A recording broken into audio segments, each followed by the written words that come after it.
I got a few questions from people regarding the reel that I posted about our relationship, and I wanted to see if you would be down to answer some of them with me. Of course, baby. You know I will. Okay, so one of the questions we got in multiple variations was, what was your first impression of me? Oh, I love it. Shoot for the gut right away. Yay. I mean, obviously, physically, it's just like, look at you. You're gorgeous, but we're in a situation where we're not treated humanely all the time. So when people from the outside come in, we're supposed to be professional and keep it a certain kind of way.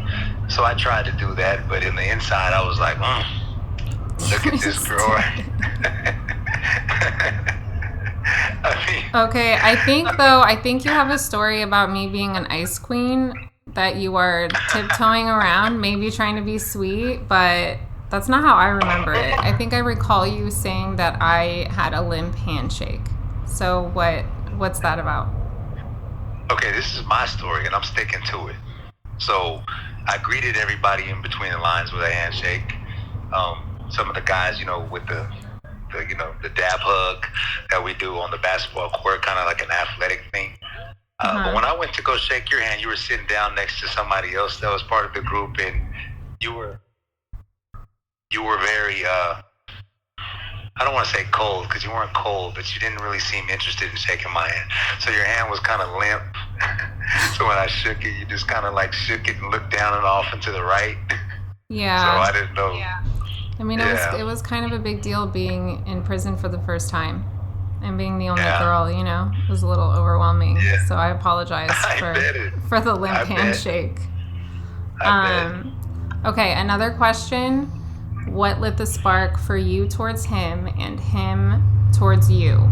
For me, I went into our friendship very professionally. There was no intention of feelings developing at any point. I did not go there looking for a man. I was not interested in romantic connection at all. Over the course of us talking and getting to know each other, and then the podcast interview, and I don't know, like, you were always there, you were always interested, you were always like wanting to talk to me, which is something that is really rare dating like out here.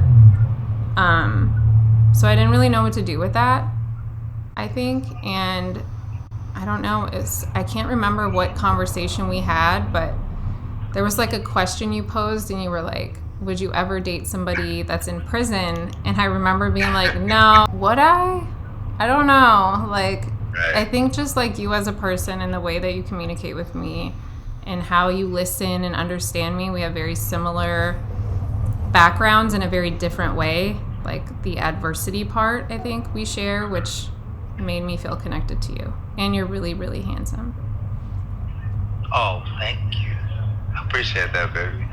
I mean, for me, I think it was the first time I realized that we weren't being professional anymore, because I always had this little feeling on the inside like, and I think that my people around me saw it before I did.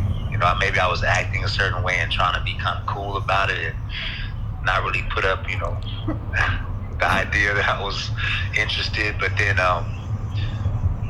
you said something to me during one of our calls, and it was something along the lines of, there was a shift, and you were twirling your hair. You know the things that women do when they're interested. They were doing a little twirl of the hair, and I was like, "What? She might like me." I was doing a lot of this too. I think like a lot of that. Yes, a lot of that.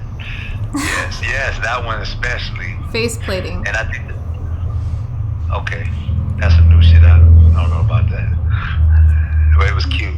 Yeah. And I thought that right there was something happening, and I started like developing this feeling that it was different. You didn't try too hard to make me feel objectified, which has happened before. You didn't overwhelm me with things that I wasn't ready to handle, and it was just really refreshing to hear some of the things you had to say. And look at you, beautiful.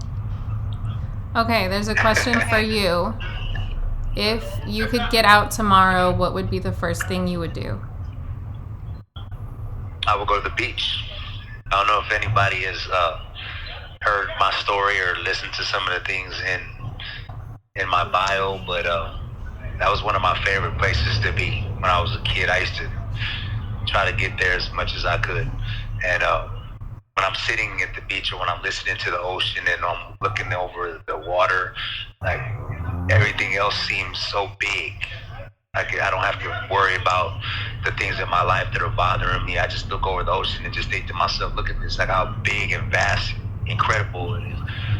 So when I sit there, I get a chance to just go inside myself and think. And I haven't had a chance to do that in a very, very long time outside of being confined. Being in jail, when you think, you always think about things that sometimes are not natural for other people to think, but sitting at the ocean, you can do all that. And hopefully that very first day when I am there, you'll be right there with me. Of course. Yeah. And we'll keep it PG too. Oh my God. I doubt that. There's another one. It says, "You look smitten. What is early love like?" Oh my God, it's just different. It's mind blowing sometimes. It's when I do look at you and I think about how I feel and how you make me feel, I guess I can't hide it. I mean, I guess the face is soft and soft is the best way to put it, but It's okay. You don't have to say soft. It's fine. But it feels good. It feels real, man. I don't even know how to answer that. It feels good to know that I love somebody that loves me the same way, and I'm just happy about it. Mine is definitely like a sick to my stomach feeling. Oh. But like in a good way, like you're at a theme park about to go down a hill on a roller coaster, like that sort of feeling when I look at you sometimes. And then I cry often when I look at you, as you know. It's just like very overwhelming. I don't know how else to say it. And I'm also like really excited and hopeful. I feel like I lost hope for a long time when it comes to love, romantic love. Yeah.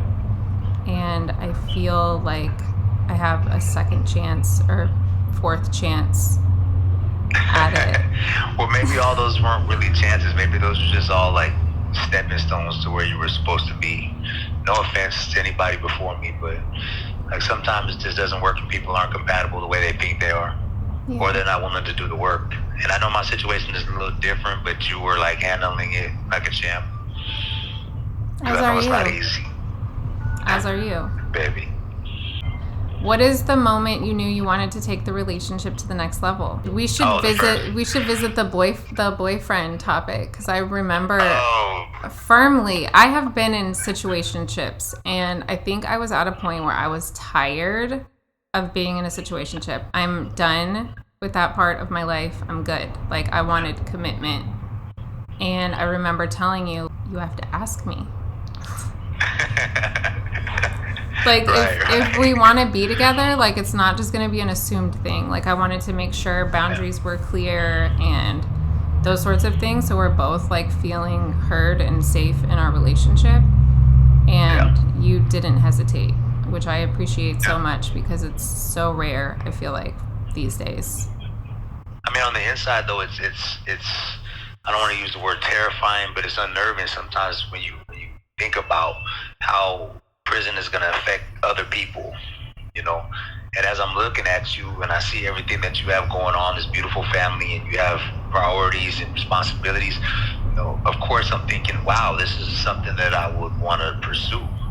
But I also in the back of my mind think, like, this is a difficult situation for people to be involved in, and I just really, really hope that this doesn't make things worse for her. But if you're asking like when, I was like, shit, like very early on. Very early. You don't make anything worse for me.